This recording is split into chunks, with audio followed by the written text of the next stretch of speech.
एक बार ब्रह्मा जी की असावधानी के कारण एक बड़े दैत्य ने चारों वेदों को चुरा लिया। उस दैत्य का नाम हयग्रीव था। वेदों को चुरा लिए जाने के कारण ज्ञान लुप्त हो गया। चारों ओर अज्ञानता का अंधकार फैल गया। पाप और अधर्म का बोलबाला हो गया। उस समय भगवान विष्णु ने धर्म की रक्षा के लिए मत्स्य रूप धारण करके हयग्रीव का वध किया और चारों वेदों की रक्षा की। भगवान ने मत्स्य रूप कैसे धारण किया, हम आपको इस वीडियो में बताएंगे। सत्यव्रत नाम का राजा, जो बहुत पुण्यात्मा और बहुत बड़े उदार हृदय वाले प्रतापी राजा थे। सुबह का समय था, सूर्योदय हो चुका था। राजा सत्यव्रत नदी में स्नान कर रहे थे। उसने स्नान के पश्चात जल तर्पण के लिए अंजलि में जल लिया तो अंजलि में जल के साथ एक छोटी सी मछली साथ में आ गई। राजा सत्यव्रत ने मछली को नदी में छोड़ दिया। मछली बोली, राजन, जल में बड़े बड़े जीव छोटे छोटे जीवों को मारकर खा जाते हैं। अवश्य कोई बड़ा जीव मुझे मारकर खा जाएगा।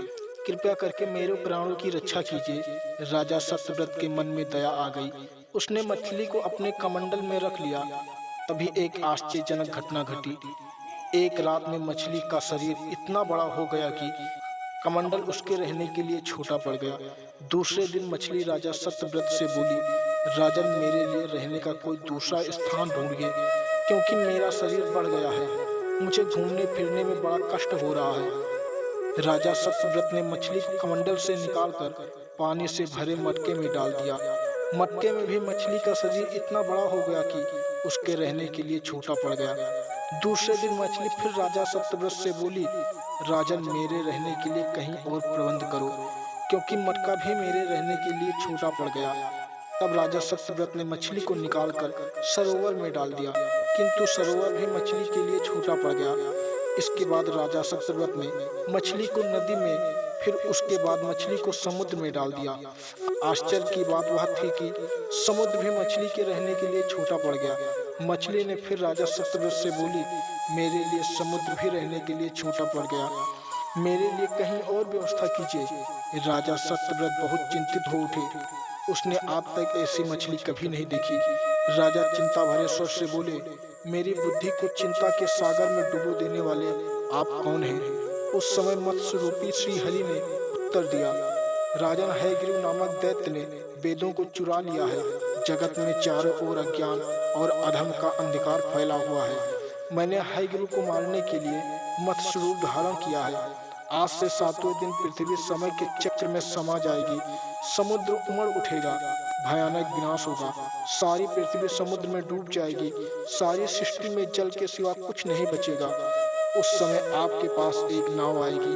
आप सभी लोग अनाजों और औषधियों के बीजों को लेकर सप्त ऋषियों के साथ नाव पर बैठ जाइएगा।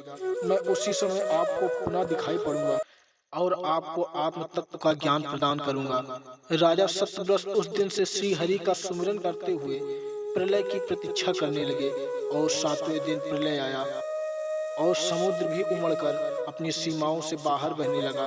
भयानक हानि होने लगी। थोड़ी देर में ही सारी पृथ्वी पर जल ही जल हो गया। उसी समय राजा सत्यव्रत को एक नाव दिखाई पड़ी।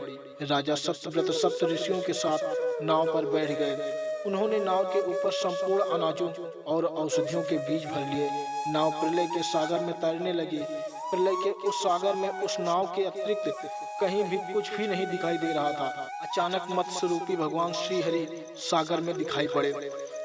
उस समय राजा सत्यव्रत और सप्त ऋषियों ने मत्स्य रूपी भगवान श्री हरि की प्रार्थना करना शुरू कर दिया। भगवान से आत्मज्ञान पाकर राजा सत्यव्रत का जीवन धन्य हो गया। वे जीते जी ही जीवन से मुक्त हो गए। प्रलय का प्रकोप शांत होने पर मत्स्य रूपी भगवान ने हयग्रीव को मारकर उससे चारों वेदों को छीन लिया। फिर भगवान श्री हरि ने ब्रह्मा जी को पुनः सौंप दिया। इस प्रकार भगवान ने मत्स्य रूप धारण करके वेदों का उद्धार तो किया ही, साथ ही संसार के प्राणियों का बहुत कल्याण किया। यह कहानी हमें यही बताती है, कितनी भी मुश्किल आए जीवन में भगवान पर आस्था हमेशा बनाए रखना चाहिए। आप सुन रहे हैं विक्रमवाणी।